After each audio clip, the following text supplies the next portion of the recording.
Nakasta nga umani kamo ngamin taga Tuguegarao. Mayong adlaw lang da sa inyo nga tanan Hello ka umami! Marian Plum po ulit ang ating titikman at gusto kong ipatikim sa aking hipag at kapatid dahil hindi pa po nila ito natitikman dahil nga wala nga daw po sa atin. So ito po ay parang mangga na maliliit na kulay dilaw pag hinog. Ayan, kitang-kita nyo naman. At meron pong dalawang klase. Ito daw po yung medyo sour na matamis. Ito ay matamis lang. Ayan po yung pagkakaiba nila. Mas orange yung isa at mas malaki. So, anong unahin natin, tita? Ito. Itong matamis lang. Okay. Cheers!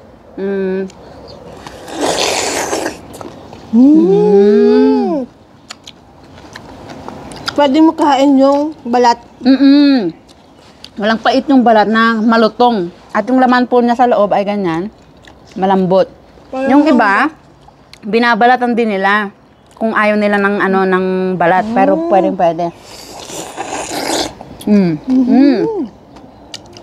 Yung buton po niya, maliit. Na yung texture, parang hinog na mangga. May pagkamangga ang lasa. Parang mangga, no? Pero ito parang mas mild yung amoy at flavor mangga niya na matamis. Ang tamis. Ay, ang liit ng buto. Liit. Pwedeng maitanim. Mag-uwi ka ng buto. Pag uuwiin ko sila ng buto. Sarap. So, season po ngayon, tamang-tama dito sila, natikman nila. At medyo mahal nga po ito kumpara sa mga ibang mga seasonal fruit. Mas mahal po siya. Sarap. Ngayon po ay pumapatak sa 120 to 150 baht ang kilo. Hindi katulad ng mangga na tig 20 lang ang isang kilo dahil kakaunti lang po yata dito sa Thailand. Hindi siya ganun karami. Or baka mahal lang talaga siya. Baka mahirap pa bungahin. Ayan, tikman natin tita Saka yung... wala ang ganito ata sa Pinas ata. Wala talaga, no? Ito pang dahon niya pala, parang mangga din. Ayan. Wala pa ako nakitang ganito. So, Marian Plum ang tawag po sa English. Let's try the... may konting asim.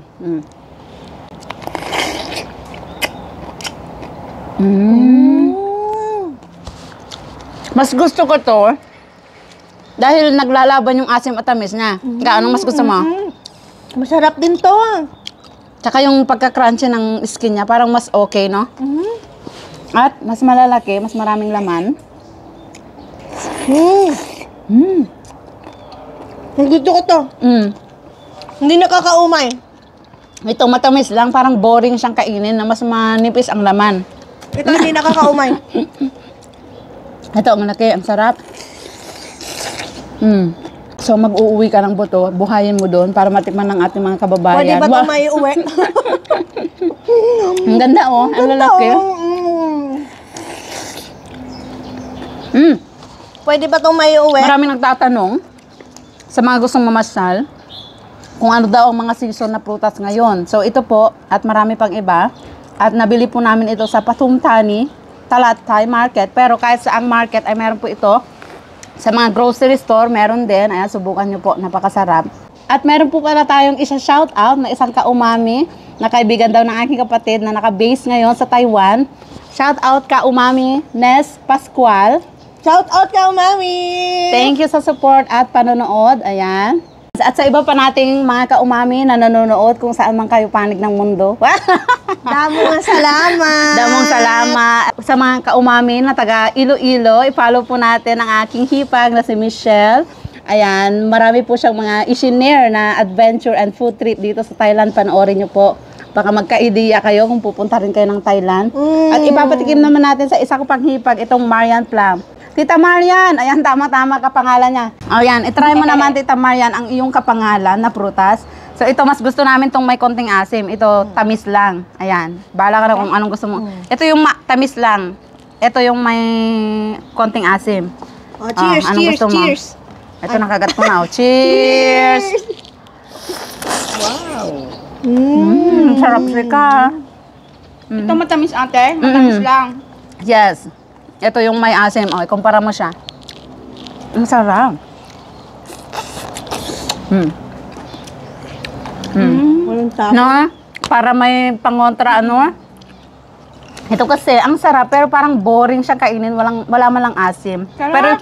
Pero yung asim niya, hindi naman yung nakakakilig na asim, no? Hindi, ate. Parang pang-balance lang. Hindi po yung katulad ng ng apricot na kinain namin nung isang araw. Ay, ang asim po! Yung mukha ko nun parang hindi ma-drawing.